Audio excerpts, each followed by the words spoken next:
Might have to go the other way, the device. So you're going to show your whole body? I don't know.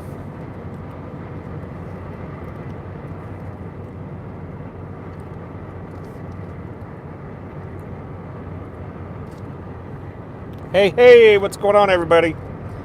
Attorney Steve here. We're just trying to get our camera. All right, are we live? We're live. Hey, what's up, everybody? Attorney Steve. There she is. Oh, everybody, there she is.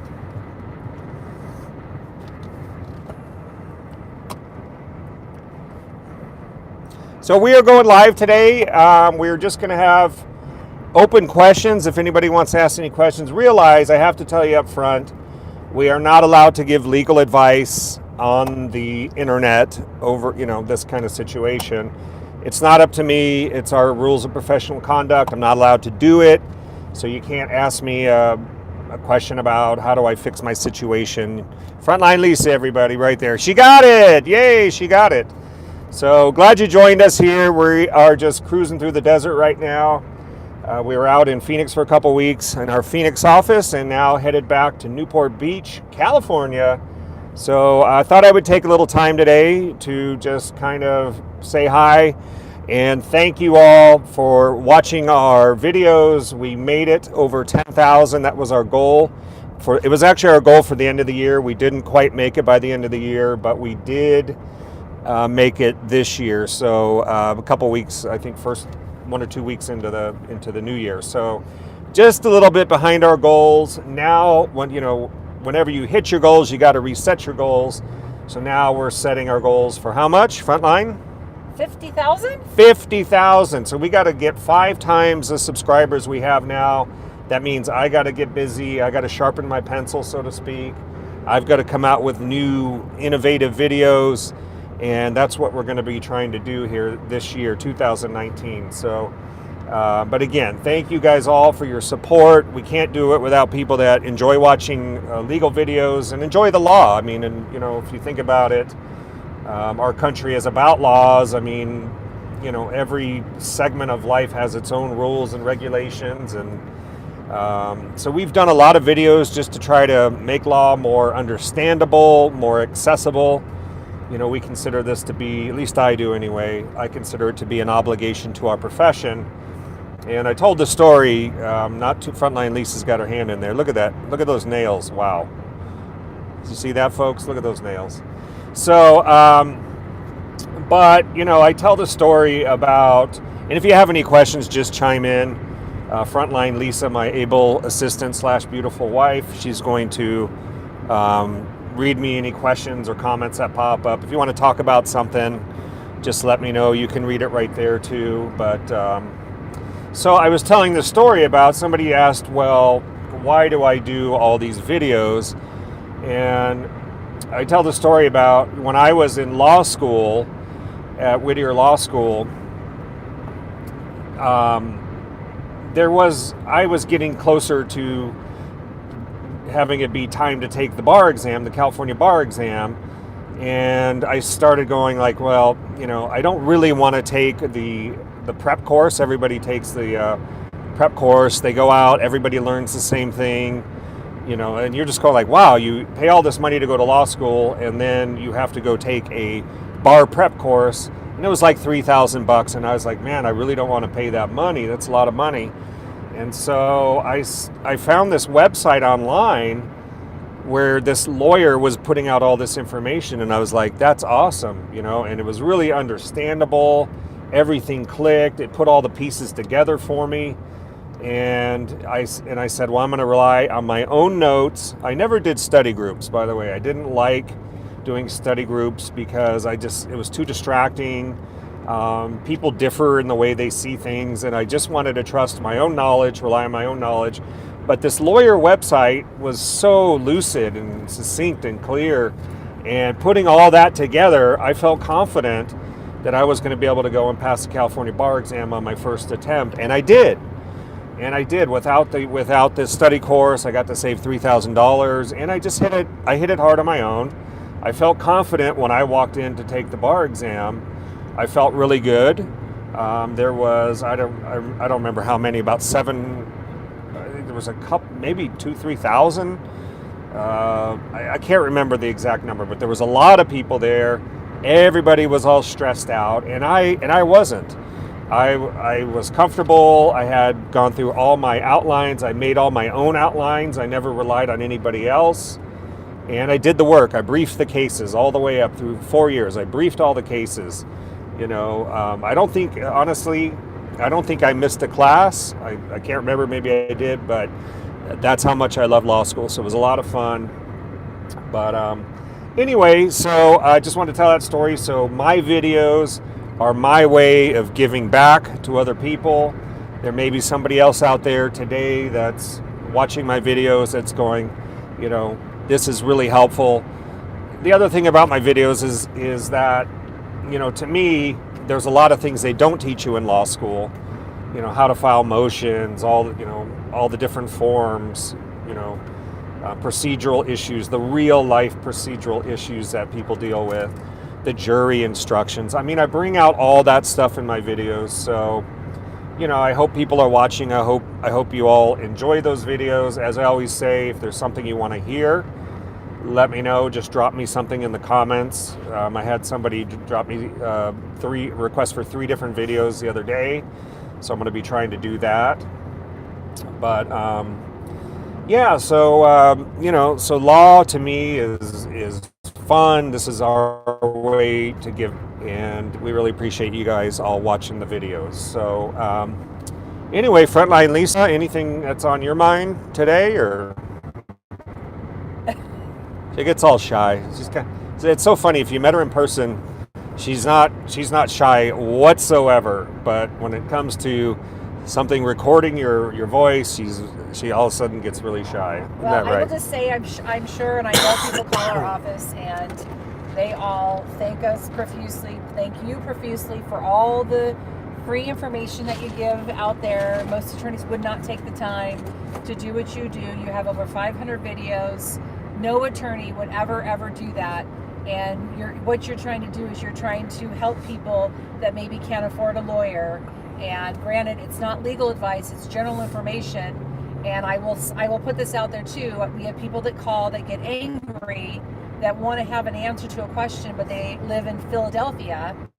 And I'll say, well, he's not licensed in Philadelphia. And they'll say, well, but he has this great video about XYZ. And I said, I understand that his stuff is general in nature, and people can get mad at me and hang up on me and write nasty stuff on Steve's videos. But the reality of it is that when he's licensed in 2 states, every state has their own laws and regulations. Each court in let's say California, for instance, every single court, every single county has its own rules and regulations. And so people want to have an answer to a question that live in Philadelphia, but he's not licensed in Philadelphia, so he can't give that information. So just realize that he takes the time, he gives general overview of things, but if you live in a different state where he's not licensed in, then you have to consult with an attorney in that state, because every court may have different rules and different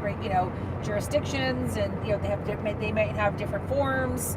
And so that's my 2 cents, because I get a lot of calls with people that get angry because Steve's on the phone, he's busy all day, and will hang up on me because I'm not going to answer a question about what if I need to do this and it's a summary judgment, and what do I do next?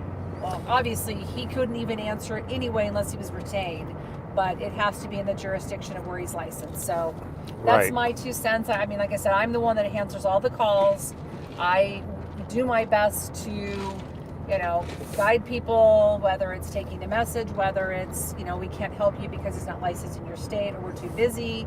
But bear with us. Steve is one of the few attorneys out there that actually spends his time trying to help everybody out there with general. And if you want specific and want answers to specific questions, and you're licensed in the state he's licensed in, then and we can take the case, then we absolutely can help you. So just keep that in mind. Well said. So Frontline Lisa, And she is the best, by the way. We get so many compliments. She gets more compliments than I do, I can tell you that right now. And that's because she's on the front lines. She handles the calls that are coming in. We get a lot of calls each day. And she's just great at what she does. And she's part of the engine that makes Vondran Legal the first name in legal services, as we like to say. So what about torrents? Let's talk about, we have a lot of people that follow our channel that want to know more about internet law, torrents, illegal movie downloads. What's hot right now in the torrent world, Frontline? Well, right now, torrents are torrents. We get, people that have downloaded software. We've had people that have downloaded movies, pornographic movies, and, there's 3 movie companies per se that, will file lawsuits. One is Strike 3 Holdings, one is Malibu Media, and one is FlavaWorks. And, for instance, since January 1st, Strike 3 Holdings has filed, 150 lawsuits? Yeah, I did a search and it looked like it was about 150 lawsuits. Think about that. That's, over the course, what's that, 150 times 12. I think that's close to about 2,000, if my math's right. Some of you probably are math whizzes, you can tell me, but a lot of lawsuits are being filed. So between Malibu Media and Strike 3 Holdings, that's a big bulk of the copyright lawsuits that are being filed in the United States right now. So we do the defense end of those for people that are accused. And typically what happens is somebody, a lot of people remember Napster, but, back in the good old days, we had Napster and, we used Napster. This was back in, 2000 or whatever. And, people are not educated about file sharing, what we call P2P file sharing, peer-to-peer. And they don't realize that by downloading a torrent client and finding stuff on Pirate Bay or whatever, that you're potentially breaking the law, because you're downloading a copy of a movie and it's sharing to other people in what they call the swarm. So people are getting letters. And the demands on these cases are, we have seen monetary demands almost, I'm saying pushing $50,000. If you can just even get your mind around that, $50,000 for downloading some movies and allowing it to share with other people. But Strike 3 they're hot right now. There's just a lot of this going on. Malibu Media also. But Strike 3, they have the websites, Tushy and Vixen and Blacked. And, those sites are really popular. And so that's really hot right now. And but here's can I chime in? Please. By the way, hi. Someone says hi, Frontline. Hi. I'm not going to say names. So, and someone said torrenting is scary, and you are right about that. Yes. If you see the demands that our clients pay, it's absolutely scary. Somebody said, Ava R says 150 times 12. That's 1,800. It's actually more than that. Ava. You think about this. So you checked a week ago, 2 weeks into January, they've already filed 150. Yeah. We'll do a search in 2-month period, and they filed 450. So we just did a check 2 weeks in, and it was 150. But Strike 3 files the most out of all the movie companies, and someone says 50K insane. Yeah, you're not joking. People call us and they're literally in tears. They are freaking out. They're concerned about, losing their home.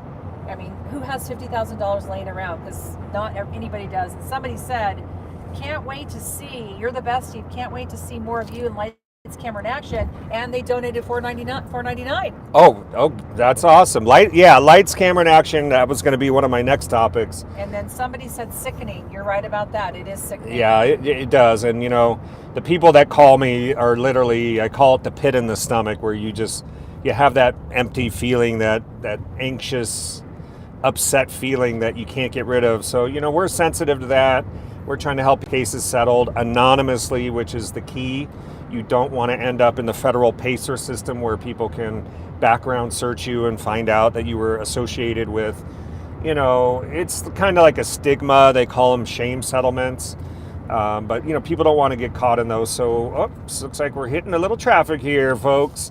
But yeah, I wanted to announce if anybody has seen our video on how you got caught torrenting. It's a great video from one of our just stud interns, law clerks. Lights, Cameron, action.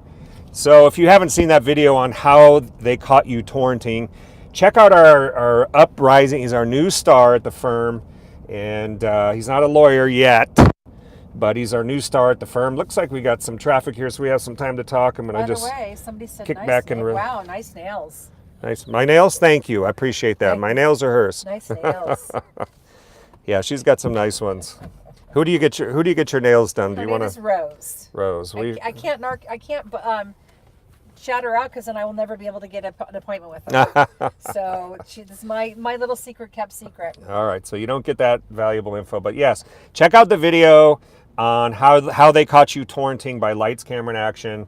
This kid's gonna be a star. I'm already getting emails and comments about, this kid's great, and he's got the look. He's got the look. So anyway, check that out. Lights, Camera, and Action. That's something new to our firm. He's from University of Arizona, U of A, and just like I said, bright mind, and he's helping out with the videos. So it's just really going to be great. So and I think he hit about almost 600 in the first week of his video. So I mean, that's a lot of views. For any of you that do your own YouTubing, that's a lot of views. Mark wants to know the color of my nails. It's called Fiji by Essie. Fiji by Essie. It's a white pink. It's my favorite. Very elegant. Essie Very elegant. Fiji. Get it, stock up on it because it's always out of stock. So thanks for asking, Mark. So what else? Let's switch the channel to software audits. Our firm also does a lot of software audits. And so this is the thing. You get your company, a lot of people, there's a lot of compliance issues for companies, things that companies have to deal with, a lot of things they don't think about. But one of the big ones that just seems to slip through the nets is software compliance. Again, this ties into the internet where you have employees downloading really expensive pieces of software like Siemens product lifecycle management software, Autodesk AutoCAD, you have SolidWorks, you have Vero, AlphaCam, SurfCam, EdgeCam, all these cams, you got Adobe. So our firm also represents a lot of people that are facing these software audits. How do they start? They get a software audit demand letter. It says, we suspect there may be something going on in your organization. You may have some unlicensed software. We want you to submit to a audit. So this is another area where, again, because it's copyright law, our firm is a boutique copyright infringement law firm. Because it's copyright law, the damages can be huge. And I tell people, the first thing you have to understand about copyright law, well, number one, it's federal law, but number two, the damages, okay? There is a thing called statutory damages. And what that is if somebody registers their copyright, this could be a movie company, this could be a musician, a singer, a songwriter, this could be copywriting your artwork, this could be copywriting a video, this could be copywriting your jewelry, your fonts, on and on and on. Anything that's creative, that's fixed in a tangible medium, can be copyrighted. So for $55 or so, you can register your copyright with the Copyright Office. And then when you find somebody infringing, you can seek, number one, obviously a cease and desist letter or a DMCA takedown notice to any website that's hosting the image. But you can also file a federal court lawsuit for infringement damages. And somebody may say, well, what's the big damages? You downloaded somebody else's photo, or you downloaded a piece of $700 software. Well, the damages must be $700, right? Can't I just pay the $700? Well, I wish, but it doesn't work that way. So you get in the area of software law, just like everything else. Willful infringement is, under the statutory guidelines, $30,000 to $150,000 per infringed title. Now that's insane. If you want to talk about insane liability, imagine your company is using For example, Microsoft Office on 20 different computers. It's a bootleg copy. You install it all on 20 different computers. Now you have basically, you have the software suite of like Office will have like 5 or 6, 7 products in it. So now you have 7 different infringing titles: Word, Excel, Publisher, Outlook. So you have all these individual programs, and they're seeking $30,000 to $150,000 per infringed title. So Ava R, if you're still out there with your calculator, you could do the math on that. I mean, it's incredible. It's incredible. So we defend a lot of companies that are accused of software infringement, software piracy, and again, that's another niche area in our boutique copyright law practice. So, Frontline, would you like to add anything on software audits? Sure. Well, I will tell you. So a lot of things. Let's say whoever's listening out there. So people that are running a company, own a company, manage the IT department. A lot of things that we see are people with bootlegged or pirated software on their home computers. They bring their home computer into work, they plug into the network, and then all of a sudden they are now, because of their employers, not them, now they're getting the letter saying, hey, you've got software. Vero, for instance, Vero's super expensive. Siemens is super expensive.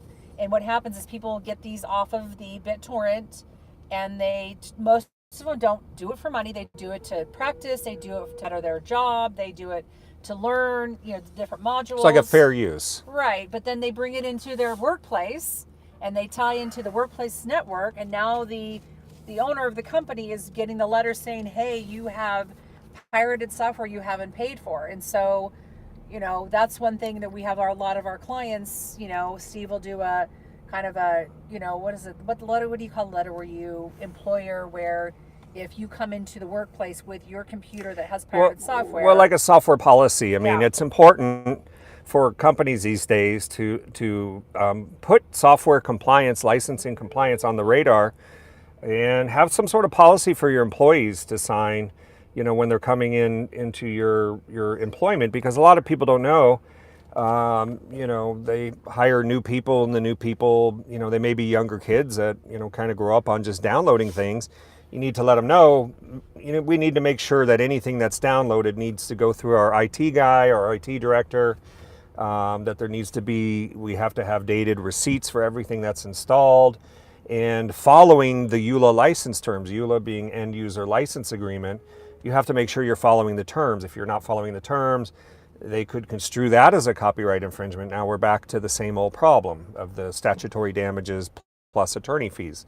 So it's really important, and so we deal with a lot of companies that are get these audit demand letters from either a law firm or the company, the publisher, the software publisher themselves. And so we help companies with that. But again, it's another important issue that a lot of companies, startups, I don't think they think about this much. And actually, a lot of times, it's the startup companies that have problems because the software is so expensive that a lot of them want to try to avoid paying that fee. And they go, well, we've installed it, let's just use it, we'll pay for it someday. Well, that someday never comes.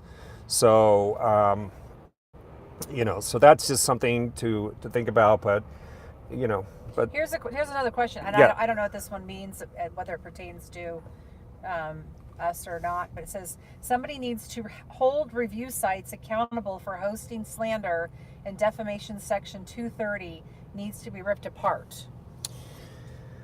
Well, that's a good comment. I mean, reputation management is kind of what we call that, and that's for companies. The real problem is they don't want internet websites to have to police 1 million comments. Can you imagine if you're Google and you had to go police all your discussion boards, all your pages to make sure there's nothing defamatory? How would you even know if something's defamatory? Defamation is 2 things. 1, it's libel. 2 is slander. Frontline Lisa, do you know the difference between libel and slander? Do you know the difference? Slander is when you say something false about somebody. Slander is oral defamation, yes. Okay. And what is libel? When you, I don't know. Libel is written defamation. Okay. So when we're talking about comments on the internet, we are talking about libel, the libel laws, because it's in writing, okay? So we're talking about libelous content. The problem is, libel or defamation requires a plaintiff to show a false statement of fact concerning a particular person, a plaintiff, and basically injures their reputation. So in order to show that, you must show a false statement of fact. You have to be able to show that it's false. Opinions are protected by the First Amendment.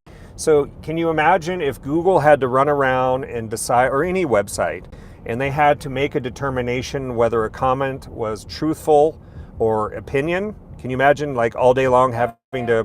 So that's why they get the liability. They don't want to force these big companies to have to police that and make these, incredibly difficult decisions. I mean, but I totally agree. Nowadays, companies, you get bad clients that can just rip you apart.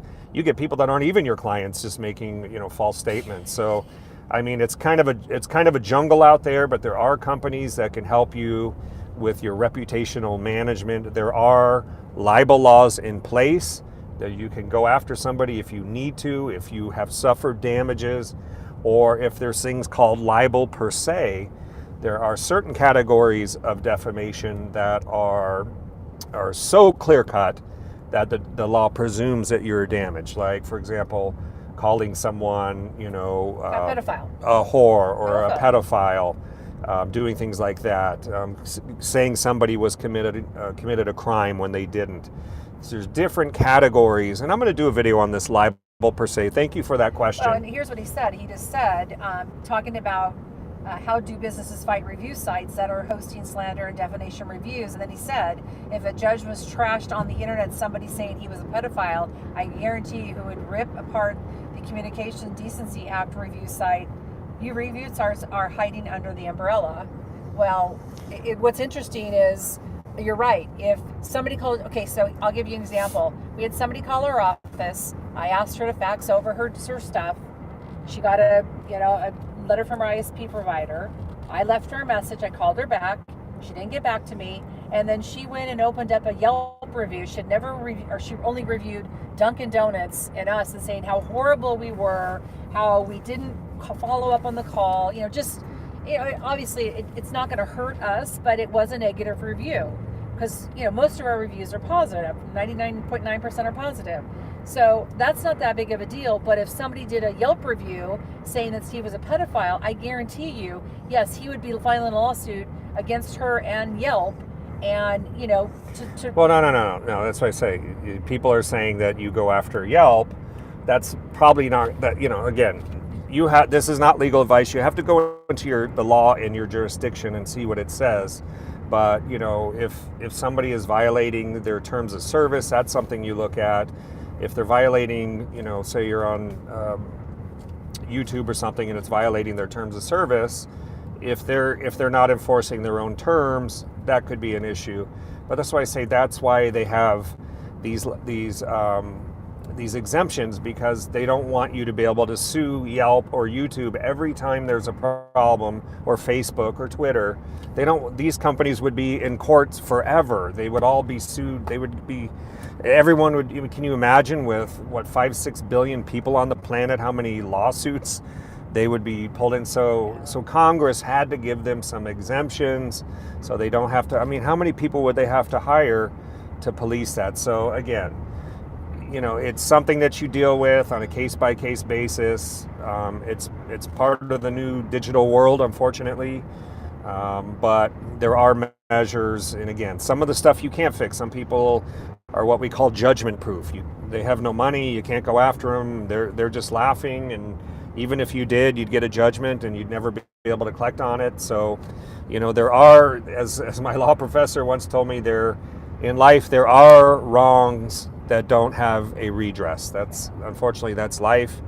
Never going to be 100% perfect, and the law can't make everything perfect. We just do the best we can. But I do agree the libel laws need to take a closer look at that, but it's the damages issue that's really a big problem. Listen, someone says, Yelp is a joke in my opinion, so stupid. Somebody said, even competitors will post negative reviews about a business trying to trash them to steal their business, which I agree. Yeah, we've seen that. We don't really have that. We've never dealt with that. But somebody says online reviews really are deadly. I've seen establishments suffer and reduce their prices after negative reviews. The problem is people only post feedback after bad experiences, but not good experience. I agree with you. That's another great point. And people only rely on Yelp or Google reviews. I mean, review us all the time. We use our reviews because to me, people can't even figure out how to post on Google. It's impossible. Half the information is incorrect. Yelp, they pick and choose what they want posted. They hide the rest of the stuff. Steve has had many conversations with Yelp, and they've tried to have us, buy into their, because I think you buy their advertisement to get your name up there. And Steve's, you allow for negative reviews, but the positive reviews you don't allow to be front and center. So you're not accurate in how you let people review. And he's like, oh, well, yeah, they'll hide some positive reviews. I go, well, why do you hide the positive? At least let people see that. Oh, well, it's our algorithms. I'm going, well, I don't like your algorithms, so not advertising, sorry. Yeah, so it's, and there's somebody saying Google Lisa Bokakin reviews, so we'll have to do that later. But yeah, there are people out there that are they're just unhappy people, and they will go, and like I said, the one person that called our office, and I called her back, and she, goes and opens up an account and gives us we're horrible people, she says. People that take the time to only trash people, they're just sorry people, and you can read all the other reviews they've done. You can kind of see the type of person they are. So like for us, if we're trying to do business with somebody or go to a restaurant or go, use a service, I don't just judge the 3 reviews that somebody has said. You got to look at the big picture of something and, not rely on just Yelp, because obviously, there are people in this world that are just unhappy, and no matter what you do for them, I had somebody hang up on me the other day because Steve wouldn't answer a question because he was licensed in a different state. I mean, she literally said, oh, you guys are fraud, hung up. I'm like, you know what? I'm not even going to go into that, but you get it. Well, and good point. And let's just say, make it a point that if you go to somewhere and you get great service, make it a point to go onto Yelp or whatever sites you have. Facebook, you can usually post comments. Give them positive reviews. I like that because there's not enough going on. And one time I posted, it was a barbecue restaurant, and I posted a really nice compliment for them because I really enjoyed my experience. And the next time in, I think, what did we get, a free kale salad or something, didn't we? Which was not that I'm trying to get freebies, but people will recognize that. And good positive news has a way of coming back. It's called karma. I think they call it karma. Yep. So go do that. When something good happens, post something positive. I think that's going to be a good tip out of the day for this. Yeah, so thanks for everybody's reviews. I think we're going to be coming up on a little spot there's no cell service. Well, when we kick out, we'll kick out, and so we'll let you know what happens here. But somebody's saying is this one person might be a lawyer. She puts, I don't know, somebody's saying anyway, I'm not going to even talk about that whole. Yeah, some things we can't respond to online here, but. Any other questions? I mean, we're coming up to the little mountain drop here, so we may be losing some connectivity. So if you have any last minute comments, let's have them. If not, we appreciate everybody watching today. We appreciate you all watching our show. I'm glad Frontline Lisa. Yeah. Frontline Lisa. I've got a couple shout outs, so hi, hey. She joined us today. I'm Frontline when it's on the phones. When it comes to the camera, I'm the who am I? The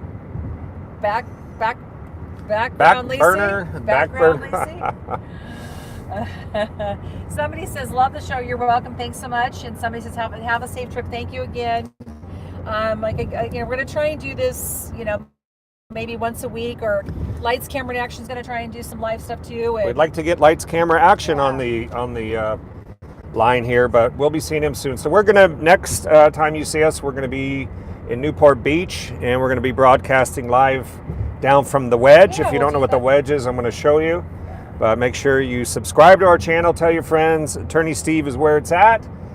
By the way, how much political news can you watch anyway? You gotta watch some legal stuff, we're right? tired of the political news. It says missing Lights Camera and Action. Those three musketeers. That's right. That's our guy. That's our guy. So, anything else? Going once. One more thing. Somebody says, sometimes you have to watch the people that post attachments to negative reviews, trying to get them on the first page of Google. That's why I would, if you say can sell them a service much easier. Well, break that down for me so I understand that. I'm not really sure. You wanna. Well, yeah. I mean, I'm not sure, but I think you're saying, you get up to the first page of Google, and then, somebody has a negative review up there. Obviously, that's going to hurt you. I see. But there are websites. I think Reputation Defender is the one that comes to mind. Reputation Defender. They go in when there is an attack on somebody's name. Like, there are some vicious attacks out there. And they will go in and they will post positive blogs and articles to try to make that number one page negative comment go down in the search results to bring the good stuff up. So there are doctors there, if there's somebody and you know who they are and they have money and you can prove that it's not free speech. Because remember, if you sue somebody, for example, in California where I'm licensed, if you sue somebody for defamation, it turns out it's their opinion, and that's protected First Amendment speech. They could hit you with an anti-SLAPP motion and basically say, Judge, I'm being sued for my First Amendment freedom of speech, constitutionally protected, and I don't know why